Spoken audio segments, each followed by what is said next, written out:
பிடித்து அவர்கள் என்னெல்லாம் வாக்குறுதி கொடுத்தார்கள், அவற்றையெல்லாம் ஏன் செய்யவில்லை என்று நீங்கள் கேட்க வேண்டும் என்று விளக்கமாக உங்களுக்கு எடுத்துரைக்கின்ற வகையில் தான் இந்த கூட்டம் கூட்டப்பட்டிருக்கின்றது. முதல் வாக்குறுதிகள் சிலவற்றை நான் படிக்கிறேன். எல்லா கூட்டங்களையும் நான் சொல்றது, ஏன்னா இடங்கள் தான் மாறி இருப்பதே தவிர தமிழகம் முழுவதும் வாக்குறுதிகள் ஒன்றுதான். இந்த பகுதி மக்கள் நிறைய விஷயங்கள் நீங்க யோசிக்கணும். முதல் கையெழுத்து நீட் தேர்வு ரத்து என்றார்கள். இன்று வரை அவர்களால் அந்த நீட் தேர்வை ரத்து செய்ய முடியவில்லை. அதை விட என்ன சொன்னாங்க, இந்த நீட் தேர்வினுடைய ரகசியம் எனக்கும் என்னுடைய அப்பாவுக்கு மட்டும்தான் தெரியும் என்று துணை முதல்வர் சொன்னார்.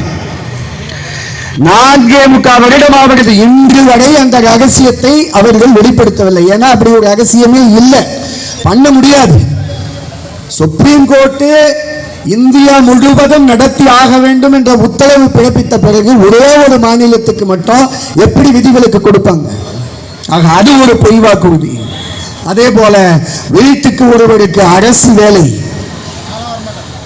இந்த பகுதியிலே எத்தனை பேருக்கு வீட்டுக்கு ஒரு அரசு வேலை கொடுத்தார்கள் என்று நீங்க கணக்கு போடணும். வருடத்துக்கு 1 லட்சம் பேருக்கு வேலை, இதெல்லாம் அவங்க கொடுத்த வாக்குறுதிகள். ஆக 5 லட்சம் பேருக்கு 5 ஆண்டுகளில் வேலை. இதைத்தான் நம்முடைய எடப்பாடியார் அவர்கள் சட்டமன்றத்திலே வெள்ளை அறிக்கையாக கொடுங்கள் கேட்கிறார். எத்தனை பேருக்கு நீங்க வேலை கொடுத்தீங்க உங்க வாக்குறுதியை வச்சுன்னு. அதே போல அனைத்து நகை கடன்களும் தள்ளுபடி. இதே துணை முதல்வர் சொன்னாரு, நம்ம தலைவரோட ஆட்சி தான் அடுத்தது வரப்போகுது, நீங்க எல்லாம் உங்க நகையெல்லாம் கொண்டு போய் வச்சிடுங்க, அவர் வந்தா நகையெல்லாம் தள்ளுபடி பண்ணிடுவாரு, உங்களுக்கு பணம் மிச்சம், இது நகைகள் மிச்சம் சொன்னாங்க. எல்லாரும் இதை நம்பி எவ்வளோ மக்கள் தமிழ்நாடு முழுவதும் போய் வங்கிகளில் அவங்க நகைகளை அடமானம் வச்சாங்க. ஆனால் நடந்தது என்ன? இன்று வரை அவர்களால் நகையை மூட்ட முடியாம அவதிக்குள்ளாகிறாங்க.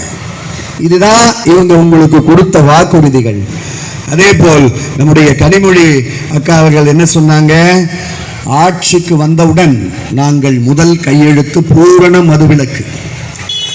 இளம் விதவைகள் தமிழ்நாட்டில் அதிகமாக இருக்கிறார்கள், அவர்களை பார்க்கும் பொழுது நெஞ்சு படப்படைகிறது. நாங்கள் கூட்டத்தில் நான் கேட்கிறேன், 4.25 வருஷம் நீங்கள் ஆட்சி செய்தீர்களே, ஏன் உங்கள் நெஞ்சு படக்கவில்லை?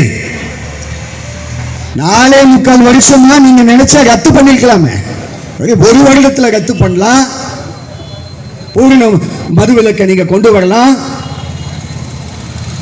ஆக இதெல்லாம் நீங்க நினைச்சு பார்க்கணும். பெட்ரோல் டீசல் விலையை குறைப்பேன் என்றார்கள், குறைத்தார்களா? ஏதோ கொஞ்சம் பேரளவிலே. சிலிண்டர் மானியம் ரூபாய்க்கு வழங்கப்படும். டீசல் 62 ரூபாய்.